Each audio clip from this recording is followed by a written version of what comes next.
There comes a moment when Caleb says to Joshua, "Give me my mountain." Or, in other words, give me the thing that God promised all those years ago. Now, Caleb is not asking someone else to do the job for him. He's actually saying to Joshua, let me go for it. Let me go after what God promised me.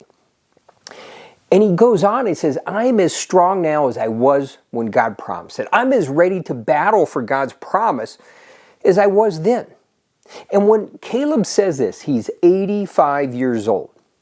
But what's amazing is not his physical strength, his vitality, but what's amazing is the strength of Caleb's faith, his belief, his absolute conviction that God was going to do the amazing. See, Caleb and Joshua were two of the original spies who checked out the land all those years ago. And they came back and all of them were in absolute agreement.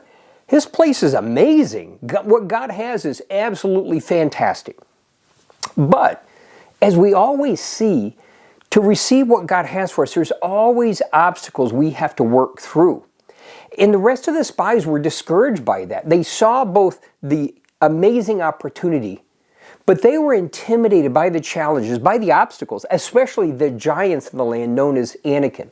And so what they did is they said, yeah, it's amazing, but. Now in the process, they discouraged everyone else. And because people were unwilling to absolutely trust God to do the amazing, they were forced to wander in the wilderness for 40 years. But God said to Caleb, says, but for you will receive the place you spied out. I'm going to give it to you because you believed, because you have a different spirit. But Caleb had to wait for 40 years. See, God had made that promise 45 years earlier. And Caleb had to wait because of everybody else's lack of faith. He had to wait. For 40 years, he had to wander in the wilderness with all of them because of their lack of faith. But he didn't get discouraged.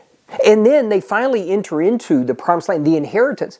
And Caleb has spent the last several years helping others battle to receive what God had promised them. But now he takes the initiative and he goes to Joshua and says, let me go for it. Let me go take the thing that God has for me. And you know, it's the place where the giants live. This is actually the place the Anakim lived. The thing everybody else was intimidated by. Caleb says, let me go for it. God will give me the victory. I'll push them out. Now, as you can conclude, he does. And it became an inheritance for his family. But why is that important to you and I? See, in the last couple of episodes, we've seen human nature at work. We've seen that what happens is the idea of following God, and more importantly, in the process, receiving all that he has for us sounds great until we have to face reality. And so what we see is a huge group that so often got discouraged and wanted to give up because they didn't understand. Why isn't it easier? Why do we have to face these challenges? Or another group that got to the place where they were on the edge of all that God had for them and, hey, this looks pretty good. We're happy to settle right here. This is good enough. But Caleb's are rare. The ones who say, I don't want good enough. I want all that God has for me. I want to battle in faith for the fulfillment of all of God's promises. I want to receive all that God has.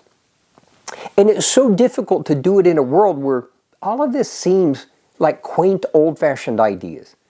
But my challenge is trying to encourage people to be that Caleb, those who take the initiative, say, hey, I don't have to understand it all, but God, I want all that you have for me. In spite of the challenges, in spite of the obstacles, in spite of the giants, I'm going to trust God. See, Caleb, for 45 years, he trusted God. Through all of what would discourage anyone else, his faith stayed strong. His conviction that God was going to do what he said was as strong as it was the day God made that promise. So my challenge, my encouragement to each of us, go be a Caleb. Say, God, I want your absolute best, and I'm not going to settle for anything else.